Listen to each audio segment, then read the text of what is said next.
आज के पाकिस्तान और उत्तर पश्चिमी भारत के इलाकों से, जहां लगभग 3300 ईसा पूर्व में एक क्रांति जन्म ले रही थी। जब दुनिया के बाकी हिस्सों में इंसान कबीलों में रह रहे थे और शिकार पर निर्भर थे, सिंधु नदी और सरस्वती नदी के उपजाऊ मैदानों में हमारे पूर्वज दुनिया का पहला नियोजित शहरीकरण यानी अर्बन सिविलाइजेशन खड़ी कर रहे थे।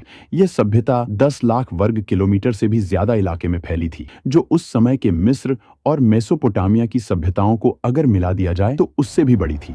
हड़प्पा और मोहनजोदड़ो जैसे शहर इस सभ्यता के मुकुट थे, लेकिन इन शहरों को खास बनाती थी उनकी प्लानिंग। अगर आप ड्रोन लेकर उस समय ऊपर उड़ते तो आपको नीचे एक विशाल शतरंज की बिसात बिछी हुई दिखाई देती। इसे ग्रिड सिस्टम कहा जाता है। सड़कें टेढ़ी मेढ़ी नहीं थीं, बल्कि एक दूसरे को 90 डिग्री के समकोण पर काटती थीं। मुख्य सड़कें उत्तर से दक्षिण की ओर जाती थीं, ताकि हवाएं जब चलें तो पूरा शहर अपने आप साफ हो जाए। ये इंजीनियरिंग का वो स्तर था जो आज भी दुनिया भर के आर्किटेक्ट्स को हैरान कर देता है। हड़प्पा के इंजीनियरों को ईंटों का जादूगर कहा जा सकता है। उन्होंने निर्माण के लिए एक ऐसा स्टैंडर्ड तय किया था जो पूरे साम्राज्य में लागू होता था, चाहे आप उत्तर में हो या दक्षिण में। हर जगह ईंटों का अनुपात बिल्कुल एक जैसा था। यह समानता इस बात का सबसे बड़ा सबूत है कि 5000 साल पहले भी एक मजबूत केंद्रीय प्रशासन था जो इन मानकों को सख्ती से लागू करता था। घरों की बनावट भी कमाल की थी। मुख्य सड़क पर होने वाले शोर और धूल से बचने के लिए घरों के दरवाजे मुख्य सड़क की बजाय पीछे की गलियों में खुलते थे। लगभग हर घर में एक आंगन था, रसोई थी और सबसे चौंकाने वाली बात, एक निजी स्नानागार और टॉयलेट था। दीवारें इतनी मोटी बनाई जाती थीं कि गर्मियों में भी घर के अंदर ठंडक बनी रहे। यह वास्तुकला की वो समझ थी जो बताती है कि वे आराम और विज्ञान दोनों को महत्व देते थे। मोहनजोदड़ो के खंडहरों के बीचों बीच एक संरचना ऐसी है जो आज भी हमें विस्मित करती है, द ग्रेट बाथ या विशाल स्नानागार। यह लगभग 39 फीट लंबा और 23 फीट चौड़ा है। फीट चौड़ा एक जलकुंड था। इसकी इंजीनियरिंग बेमिसाल है। पानी रिसकर बाहर न जाए, इसके लिए ईंटों को जमाने में जिप्सम के गारे का इस्तेमाल किया गया और उसके ऊपर बिटुमेन यानी प्राकृतिक तारकोल की एक मोटी परत चढ़ाई गई। यह दुनिया का सबसे पुराना वाटरप्रूफिंग का उदाहरण है। इतिहासकार मानते हैं कि यह सामाजिक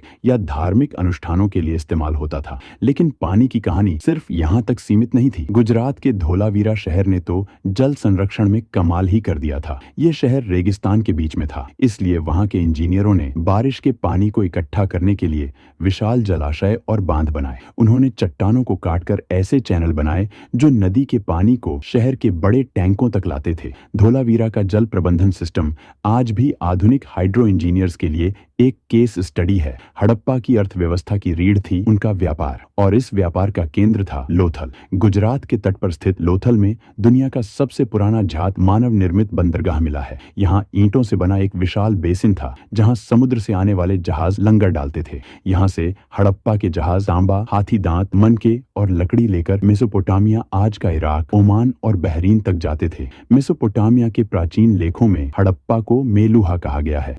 सुदूर देशों में मिली हड़प्पा की मोहरें इस बात का सबूत हैं कि उनका व्यापारिक नेटवर्क कितना विशाल था। वे वजन तौलने के लिए पत्थर के बांटों का इस्तेमाल करते थे, लेकिन इस सभ्यता का सबसे बड़ा रहस्य आज भी हमें चुनौती दे रहा है, उनकी लिपि। हड़प्पा के लोगों ने हजारों मोहरों पर, बर्तनों पर और तांबे की प्लेटों पर कुछ लिखा है। लगभग 400 से ज्यादा अलग अलग अक्षर मिले हैं। धोलावीरा में एक बड़ा साइन बोर्ड मिला है जिस पर 10 बड़े अक्षर लिखे हैं। शायद यह दुनिया का पहला बिलबोर्ड था, लेकिन 100 साल की कोशिशों के बाद भी हम इसे पढ़ नहीं पाए हैं। हम नहीं जानते कि वे कौन सी भाषा बोलते थे। जिस दिन यह लिपि डिकोड हो जाएगी, उस दिन इतिहास दोबारा लिखा जाएगा। धर्म की बात करें तो वे प्रकृति पूजक थे। सबसे दिलचस्प है पशुपति सील, जिसमें एक व्यक्ति योग मुद्रा में बैठा है और जानवरों से घिरा है। कई विद्वान इसे भगवान शिव का प्रारंभिक रूप मानते हैं। स्वास्तिक का चिन्ह, पीपल की पूजा और मांग में सिंदूर, ये सब हमें विरासत में वहीं से मिले हैं। इतनी महान, इतनी विकसित सभ्यता जो लगभग 1000 सालों तक शान से खड़ी रही,